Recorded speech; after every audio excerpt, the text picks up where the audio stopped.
한 주간 동안 또 살다가 오늘도 주님의 은혜를 사모하셔서 주 앞에 나오신 여러분들 진심으로 환영하고 축복합니다. 하나님의 은혜가 모두에게 함께하기를 진심으로 바랍니다. 교회를 두고 우리는 구원받은 사람들의 모임이다 이렇게 말합니다. 교회는 건물이 아니라 믿는 신자들을 교회라고 부른다. 여러 번 이러한 이야기들을 함께 나누었습니다. 여러분들께서는 구원받은 자로 예배한 이 자리에 있는 줄 알고 있습니다. 하나님께서 예수 그리스도로 말미암아 우리를 구원하신 이 사실이 너무나도 확고하고 튼튼한 사실임에도 불구하고 우리가 이 땅의 삶을 살아가다 보면은 정말 그것이 사실인가 하는 의문이 생길 때가 많아집니다. 이것 때문에 우리는 하나님을 오해할 때가 참 많습니다. 그래서 하나님을 신뢰하는 우리의 태도나 우리의 모습이 우왕좌왕할 때도 많은 것이 사실입니다. 하지만 우리는 그것 때문에 하나님을 오해해서는 안 될 것입니다. 그것은 하나님의 지혜로운 섭리의 문제이기 때문에 그러합니다. 하나님께서 단번에 저와 여러분을 구원하셔서 더 이상 죄를 짓고 싶어도 죄짓지 못하도록 만들어 주시고 우리의 생활 속에서 연약함 때문에 흔들리지 않게 견고하게 붙잡아 주시고 정말 세상의 많은 사람들과 구별된 삶만을 언제나 살아갈 수 있게 된다면 얼마나 좋을까요? 우리 모두의 소원이 아닐까 싶어요. 하지만 그렇지 못하다 하는 것이 우리의 모습입니다. 저는 사실 좀 궁금해져요.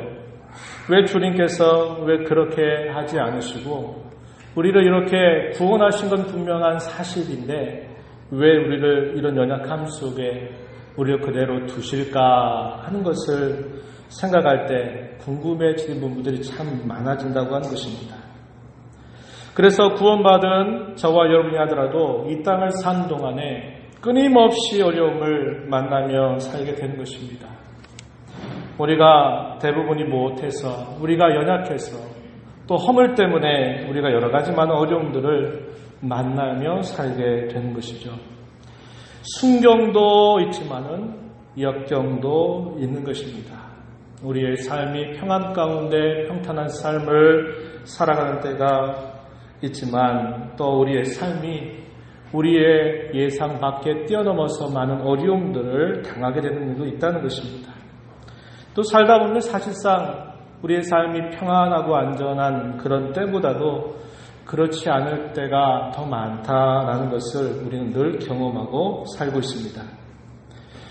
저와 여러분이 하나님의 섭리를 생각할 때 그 하나님의 섭리 안에는 대단히 큰 부분에서부터 또 대단히 작은 부분에 이르기까지 모든 일들이 다 하나님의 손길 안에 있다라는 것을 우리는 알게 됩니다. 특히 우리 사람을 향한 하나님의 섭리는 대상이 누구냐에 따라서 하나님께서 이끌어 가시는 그 목적이나 방향이 다릅니다. 구원받은 성도를 향한 하나님의 섭리는 언제나 특별하고 선하다 하는 것이 성경 우리에게 가르치고 있는 것입니다. 여러분 잘 기억하는 말씀처럼 로마서 8장 28절 말씀에서 보면 하나님을 사랑하는 자 곧 그의 뜻대로 부르심을 입은 자들에게는 모든 것이 합력하여 선을 이룬다 이렇게 가르쳐 주고 있습니다.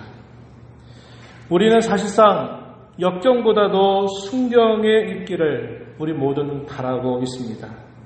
하지만 여러분 한번 생각해 보십시오. 우리의 삶이 안전하고 우리의 삶이 평탄할 때 배우는 것보다 우리의 삶이 역경 속에서 배우는 것이 훨씬 많다는 것 아마 어느 누구도 부인하지 않을 것이라고 생각합니다. 다시 말씀드리면 우리는 공고함이나 시련 속에서 많은 것을 배운다고 하는 것입니다. 하나님께서는 우리가 당하는 시련과 어려움들 속에서 우리를 빚어가시기를 기뻐하십니다. 하나님께서 우리를 시련 속에서 빚어가실 때 우리는 두 가지 경우를 생각해 볼 수 있습니다. 하나는 그 원인이 무엇인가 잘 보일 때가 있고, 또 하나는 그 원인이 무엇인지 잘 보이지 않을 때가 있습니다. 원인이 잘 보인다는 얘기는 내가 이런 어려움이 있는 것은 그것 때문이로구나 이렇게 충분히 이해가 되지만, 원인이 잘 보이지 않게 될 때는 왜 나한테 이런 어려움들이 왔을까? 왜 우리에게 이런 어려움들이 왔을까? 잘 이해가 되지 않습니다.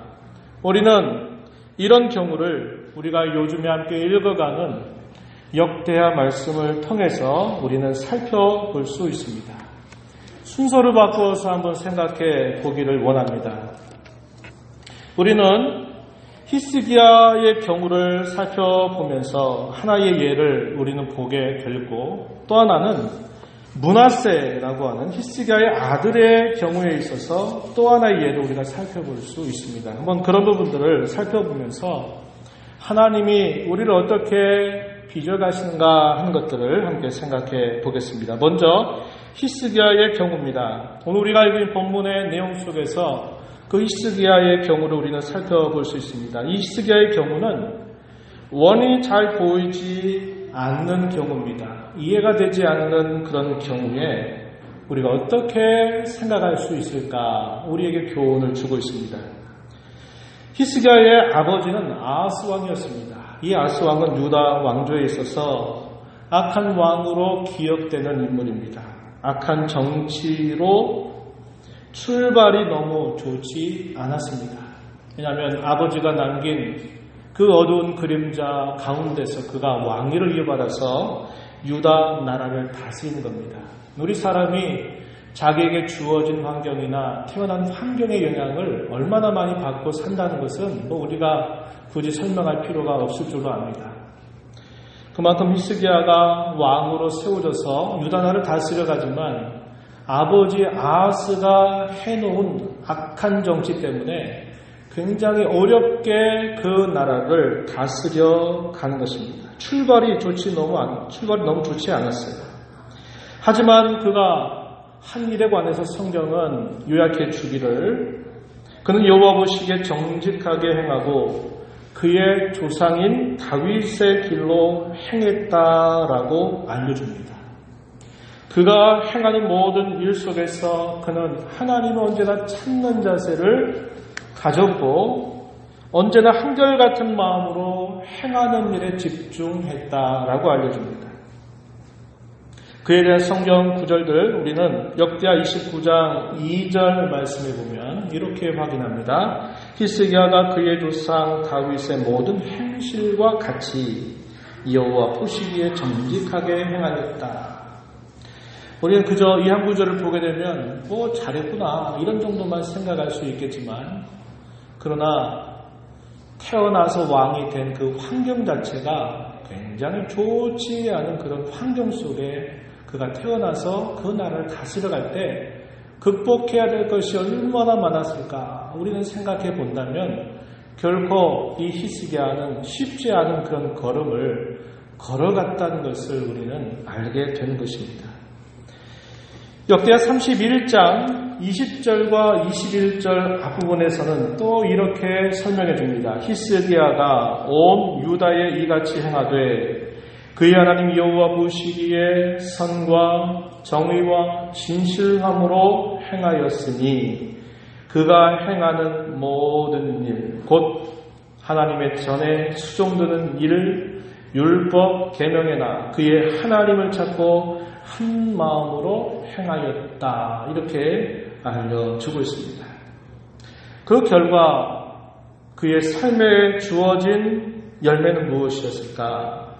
31장 21절 계속 이어진 말씀에서 보니까 형통하였더라 이렇게 말합니다. 하나님께서 모든 일에 있어서 하나님을 찾고 한결같은 마음으로 하나님을 섬겼더니 하나님께서 히스기야가 다스리는 그 때에 형통함을 주셨다 이렇게 알려주고 있습니다. 히스기야는 하나님 앞에서 선한 일을 충성스럽게 감당하였습니다. 역대하 32장 1절 앞에 보니까 이 모든 충성된 일을 한 후에 이렇게 표현되어 있습니다. 이 모든 충성된 일을 하였다. 이 말이 바로 앞에서 우리가 살펴본 그런 자세를 가지고 어려운 유다 나라를 다시 일으켜 세우는 일을 잘 감당했다는 것을 말해줍니다. 그런데 큰 문제가 생깁니다. 그 문제가 뭐냐니까 당시에 아수르 나라가 북이스라엘 나라를 패망시키고 난 다음에 그 기세를 몰아세워서 대군, 많은 군사들을 이끌고 이 유다를 침공한 것입니다. 그래서 마침내 예루살렘을 에워쌌습니다. 32장 1절에서 이 모든 충성된 일을 한 후에 아수르 왕 사네립이 유다에 들어와서 견고한 성읍들을 향하여 진을 치고 쳐서 점령하고자 한지라. 형통했다고 31장 마지막 부분에서 형통했다 이렇게 말했는데 잘 되어야 가는데 왜 이런 큰 어려움이 생겼는지 그 이유가 잘 설명되지 않는 겁니다. 그 일을 당하는 히스기야의 마음은 어떠했을런지 우린 다 헤아릴 수는 없겠지만 보통 어려운 일이 아니었음을 그는 분명히 가지고 있었을 것입니다. 히스기야는 우선 자신이 할 수 있는 일을 정비합니다. 그래서 물 근원을 차단하는 일과 무너진 성벽을 재빠르게 보수하고 무기와 방패를 많이 만들어서 군대 지휘관들로 하여금 백성들을 다스려서 그 싸움을 대비하게 하는 일을 하게 됩니다. 그리고 나서는 두려워 떠는 이 예루살렘에 있는 백성들을 향해서 그들에게 위로의 말을 건넵니다. 32장 7절 8절 말씀을 보면 히스기야가 백성들에게 이렇게 말합니다. 두려워하지 말며 놀라지 말라. 우리와 함께 하시는 이가 그와 함께 하는 자보다 크니 그와 함께 하는 자는 육신의 팔이요 우리와 함께 하시는 이는 우리의 하나님 여호와시라. 반드시 우리를 도우시고 우리를 대신하여 싸우시리라. 이 말로 그 백성들을 위로한 것입니다. 반면에 이 예루살렘을 에워싸고 있는 이 아수르 왕 사네립의 기계는 하늘을 찌를 듯 높아 있습니다. 히스기야를 조롱합니다. 야 히스기야, 그의 말을 듣지 마라. 그의 꾀임을 듣지 마라. 현실을 직시해봐라. 지금 너희는 우리의 군사들에 의해서 포위당하고 있는 상태가 아니냐. 너희가 출입을 할 수 있겠느냐. 너희 가운데 양식이 떨어지면 너희들은 다 굶어 죽게 되고 말 거야. 히스기야의 말은 거짓부렁이니 그의 말을 듣고 괜히 그의 말에 힘을 기울이지 말아라. 이렇게 조롱을 하는 것입니다. 그가 섬기는 하나님조차도 그는 비방하는 일을 서슴지 않습니다. 32장 14절, 15절, 17절, 19절 여러 구절들 속에서 히스기야가 의지하는 하나님을 비방하는 일을 서슴지 않고 비방합니다. 여러 차례 말씀을 드리지만 나라와 나라의 싸움은 신들과의 전쟁을 의미하였습니다. 당시 아수르 나라가 힘을 가지면서 그 주변에 있는 나라들을 삼켰다는 것은 자신이 섬기는 신이 그 주변의 여러 나라들의 신보다 더 강력하다는 것을 입증한 사실입니다. 지금 사네립은 예루살렘의 성을 에워싸고서 꼼짝 못하도록 해놓은 상태에 있으니 그 싸움에서 승산할 가능성은 거의 1%도 되지 않을 만큼 뻔하게 보이는 현실이었다고 하는 것입니다. 그래서 이 사네립은 이스라엘 하나님 여호와를 비방하는 일을 두려워하지 않고 너희가 섬기는 그 신이라도 이런 위기 속에서는 건져낼 수 없다 이렇게 말하면서 유다 백성들의 마음을 단단히 서늘하게 만드는 그런 말을 하고 있는 겁니다. 그때 히스기야는 선지자 이사야와 함께 하늘을 향해서 하나님 앞에 부르짖어 기도합니다. 그러자 하나님께서는 그의 기도를 들어서 응답하시는데 하나님의 응답하시는 그 내용은 21절 앞부분에 가서 보면은 뭐라고 말하냐면 32장 21절 앞부분에 가서 보면 한 천사를 보내서 18만 5천이나 되는 군사들을 다 멸해 버리시게 되었습니다.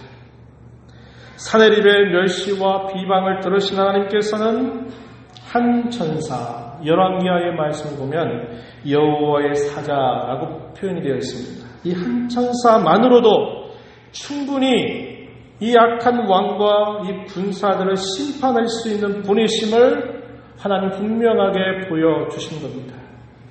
천군 천사가 필요 없어요. 한 천사로도 그 교만하고 그 높아진 그 완악한 그 사내립과 그의 군사들을 멸하시는데 충분하다고 하는 것을 보여주시게 됩니다.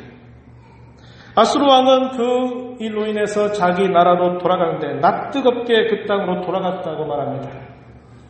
그리고 자기가 섬기는 신에게 경배하던 중에 자기 몸에서 태어난 자식들에 의해서 죽임을 당하면서 그가 마무리하게 됐음을 말해주고 있는 것입니다. 그 일이 끝난 다음에 어떻게 되었는가? 역대하 32장 22절 23절 오늘 우리가 읽은 본문 뒷부분에 가서 보면 이렇게 말합니다. 이와 같이 여호와께서 히스기야와 예루살렘 주민을 아수르 왕 사느립의 손과 모든 적국의 손에서 구원하여 내사 사면으로 보호하시매 여러 사람이 예물을 가지고 예루살렘에 와서 여호와께 드리고 또 보물을 유다 왕 히스기야에게 드린지라. 이후부터 히스기야가 모든 나라의 눈에 존귀하게 되었더라. 이렇게 요약을 해주고 있습니다. 아까 말씀드렸죠? 왜 사내립이 쳐들어와서 이 유다 나라를 그렇게 큰 어려움 가운데 몰아넣었는지 그 이유가 표현이 잘 안 돼 있습니다. 하나님께서 왜 우리에게 이러한 시련들을 주셨을지 그 이유가 분명하지 않은데 그 일이 지나고 난 다음에 어떤 결과가 따라왔다고 말합니까? 하나님의 구원을 경험하게 됐다고 얘기하죠. 사면의 모든 대적들로부터 하나님의 백성들을 보호하셨고 그 사면에 있는 이들로 하여금 두려움을 갖게 했다고 이야기합니다. 그리고 히스기야는 어떻게 되었다고 말합니까? 모든 나라의 눈에 존귀하게 되었다 이렇게 말합니다. 여기 중요한 표현 이후부터라고 하는 말입니다. 이후부터. 이 표현을 주목하십시오. 이후부터라는 게 무슨 말입니까?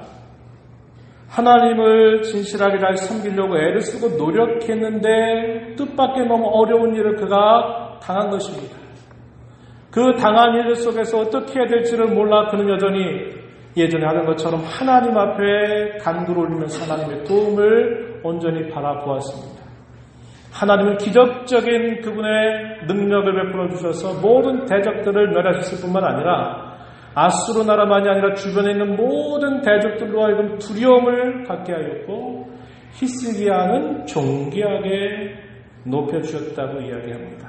이후부터 그러한 사건이 일어나고 난 다음 그 이후에 하나님이 그를 그렇게 존귀하게 해주셨다라고 말해주는 것입니다.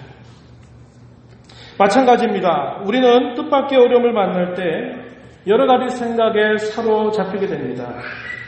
이 일이 과연 나를 죽이려고 하는 것인지, 과연 나를 살리려고 하는 것인지 잘 이해가 안 될 때도 있고, 혹은 나를 낮추려고 하는 것인지, 나를 높이려고 하는 것인지 알 수가 없어서 깊은 고민에 빠뜨리게 됩니다. 하지만 여러분 기억하십시오. 하나님께서는 저와 여러분을 향한 특별한 계획을 가지고 계신 분이시고 그 계획을 그분의 놀라운 섭리를 통해서 이루어 가시는 분이심을 꼭 기억하시기 바라는 것입니다. 그때는 어렵고 그때는 힘들고 그때는 길이 안 보이는 답답함이 앞을 가로막는다 하더라도 하나님께서는 오직 그분의 선하심은 저와 여러분을 향한 놀라운 계획을 가지실 뿐만 아니라 그 계획을 그의 섭리를 통해서 이루어 가실 때 언제나 우리를 향해서 아버지처럼 자식을 돌보는 아버지와 같이 우리를 그러한 사랑으로 우리를 끌어가시는 분이시라고 하는 것입니다. 욥기서 23장 10절 말씀에 보면 욥이 이렇게 고백하는 말씀을 우리는 있습니다. 그러나 내가 가는 길을 그가 아시나니 그가 나를 단련하신 후에는 내가 순금같이 되어 나오리라. 13절과 14절은 또 이렇게 고백합니다. 그는 뜻이 일정하시니 누가 능히 돌이키랴. 그의 마음에 하고자 하시는 것이면 그것을 행하시나니 그러든 내게 작정하시는 것을 이루실 것이라. 이런 일이 그에게 많이 있느니라. 욥은 답답한 상황이었습니다. 앞으로 가도 그가 계시지 않고 그럼 하나님이 뒤에 계실까 해서 뒤로 돌아서서 하나님을 찾는데 하나님은 여전히 침묵하십니다. 혹여나 오른편으로 계실까 해서 오른편으로 돌려보면 계시지 않고 왼편으로 돌려보면 왼편에 계실까 하는데도 여전히 하나님은 계시지 않는 듯 계속적으로 침묵으로 일관하고 계시는 상황 속에서 욥은 그가 과거에 경험한 그 하나님의 손길을 기억하면서 나는 내 길을 알지 못하지만 그는 내가 가는 길을 아신다고 고백하였고 그가 나를 단련하신 다음에는 내가 수금같이 되어 나올 것이라고 확신 있게 그러한 고백을 올려드렸던 것입니다. 두 번째의 경우는 므낫세의 경우입니다. 이 므낫세의 경우는 원인이 분명한 경우입니다. 잘 이해가 돼요. 어떤 어려움을 당했습니다. 생각해보니까 그 일 때문에 내가 이런 일을 당했구나. 알겠다. 이렇게 수긍이 되는 경우입니다. 대부분 우리 이런 경우들은 큰 설명이 필요 없는 것이죠. 내가 얼마 전에 이런 문제로 하나님의 마음을 아프게 해드렸는데 하나님이 그것 때문에 내게 이런 일들을 주시는 거 아닌가 싶다. 충분히 납득이 되는 그런 경우입니다. 므낫세의 아버는 히스기야였습니다. 히스기야는 아까 말씀드렸듯이 그의 아버지의 악정으로 말미암아 어둡게 출발하고 힘들게 출발하지만 유다 나라를 파괴 세우는 일에 대단히 헌신했던 그런 왕이었습니다. 그래서 아버지가 이루어 놓은 그런 좋은 분위기 속에서 그가 태어나서 왕이 되어서 다스립니다. 출발이 아주 좋았어요. 하지만 그는 어떻게 했느냐? 여호와 보시기에 악을 행했다고 알려줍니다.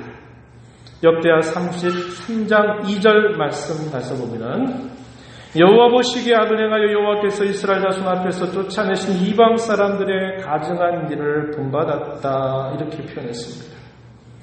또 33장 9절에 가서 보면은 그 정도가 매우 심각했다고 알려주고 있습니다. 9절 말씀에 유다와 예루살렘 주민이 므낫세의 꾀임을 받아 악을 행한 것이 여호와께서 이스라엘 자손 앞에서 멸하신 모든 나라보다 더욱 심하겠더라.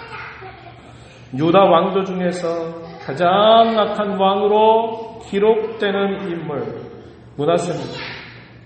하나님께서 이 므낫세를 그대로 두실 리가 없습니다.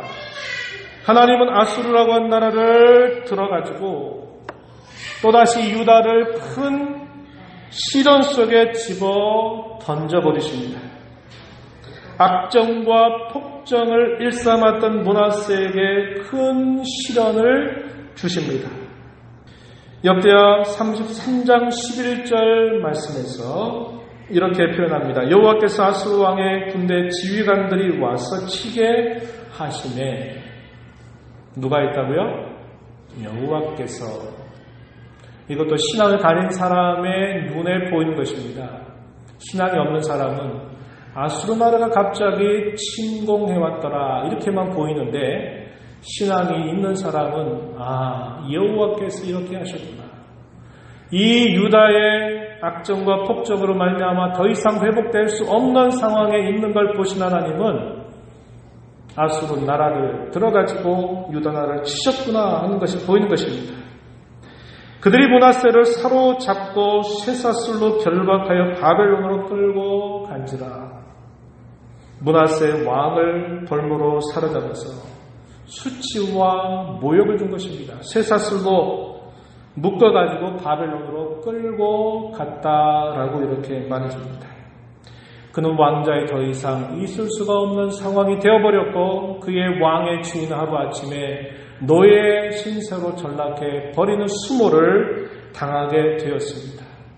다시 돌아올 가능성은 역시 없는 그런 상황에 처하게 됐습니다.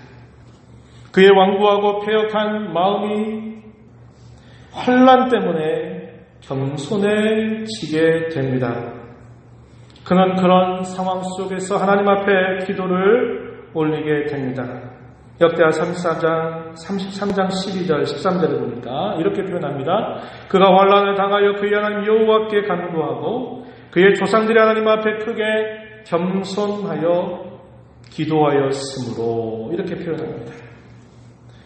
우리는 지난 주일 말씀을 들을 때 공부할 때 우회하는 길이 있고 또 하나는 더 심한 공경에 빠진 경우가 있다 그랬습니다. 그에 대한 좋은 예를 누가 보여줬다 그랬죠? 기억나시나요?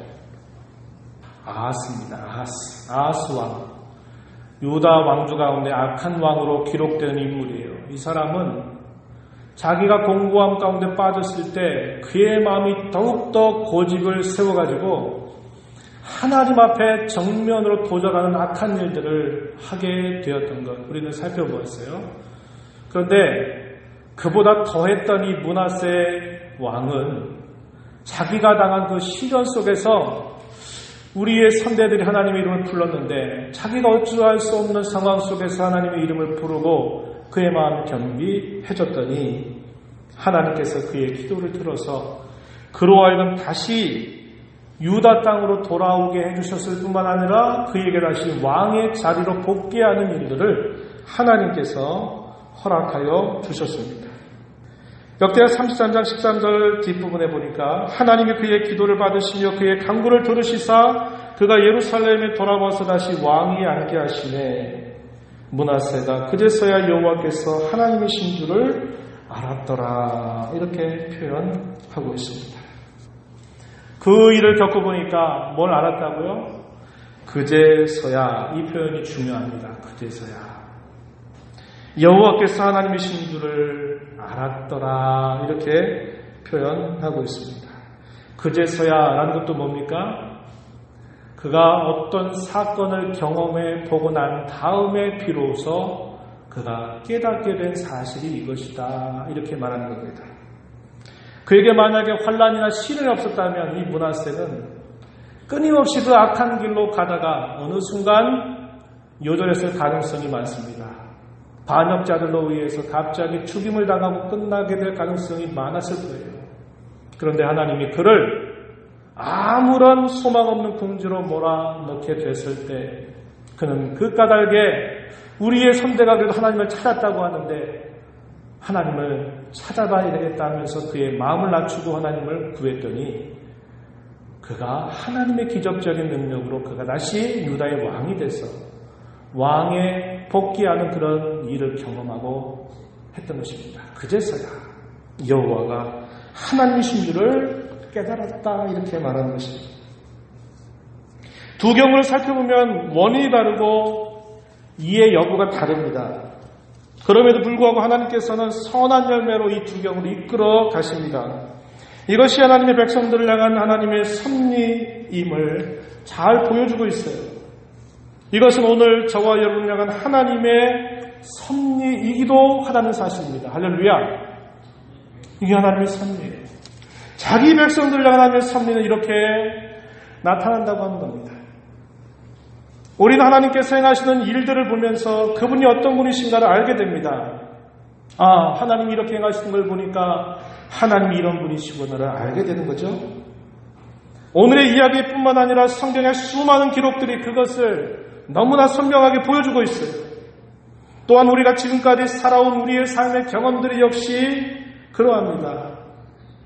내 인생 속에서 만났던 풍파와 같은 어려운 일들이 있었는데 그 일들 속에서 하나님이 나를 도와주셨다고 하는 사실을 우리는 경험을 합니다. 이것이 과거의 경험이고 그 경험을 통해서 깨닫는 것입니다. 우리는 겪고 나서야 깨닫는 게 참 많아요. 그래서 과거의 경험은 대단히 중요한 것이 됩니다. 우리는 과거의 경험을 바탕으로 오늘과 내일을 살아가는 사람들입니다. 존재들입니다. 우리에게 요구되는 것은 하나님께서 어떤 분이신가를 알고 있는 대로 하나님은 오늘도 내일도 그렇게 행해 주실 것을 우리는 신뢰해야 한다는 것입니다. 하나님은 일과 사건 속에서 저와 여러분을 빚어가시되 우리를 향한 그분의 선하심을 결코 의심해서는 안 됩니다. 질그릇을 빚는 토기장이를 생각해 보십시오. 보잘것없는 질그릇, 깨지기 쉬운 그런 질그릇을 깨뜨리고 떡을 녹여서 그것으로 멋지고 아름다운 그릇을 빚어내는 그 토기장이처럼 하나님은 저와 여러분을 향한 그러한 섭리를 가지고 우리의 인생을 빚어가신다는 것을 우리는 확고하게 믿어야 합니다. 때로는 충분히 수긍이 가고 이해되는 일들이 있을 것입니다. 그것 때문에 이런 일이. 때로는 수긍이 가지 않습니다. 왜 나에게 이런 일이? 이해가 되지 않는 일들이 우리 앞에 있을 수 있습니다. 므낫세의 경우, 히스기야의 경우를 통해서 우리는 그걸 살펴본 것입니다. 그럴지라도 우린 변함없이 하나님을 신뢰하면서 저와 여러분이 지금 이 순간 이 자리에 해야 될 일들이 무엇인가를 피하지 않고 잘 감당하는 자세를 우린 힘써 가야 합니다. 그러므로 하나님의 선하신 그 섭리를 경험하며 전하며 나아가는 모두가 되기를 축복합니다. 하나님 아버지 감사합니다. 오늘도 주님 앞에 저희들을 불러주셔서 우리 주 예수 그리스도 안에서 저희들을 구원하신 그 하나님의 특별한 섭리가 우리에게 어떻게 펼쳐지는가를 말씀을 통해서 살펴보았습니다. 우리의 삶 속에 때로 이해가 되지 않는 경우가 있고 우리의 마음으로 받아들여지지 않는 그런 여러 일들이 우리 앞에 있을지라도 우리의 선하신 아버지께서 우리를 토기장이와 같이 빚어주실 그 손길을 언제나 신뢰하며 지금 이 순간을 하나님 앞에 믿음으로 살아가는 저희 모두가 되게 주옵소서. 예수님 이름으로 기도하옵나이다.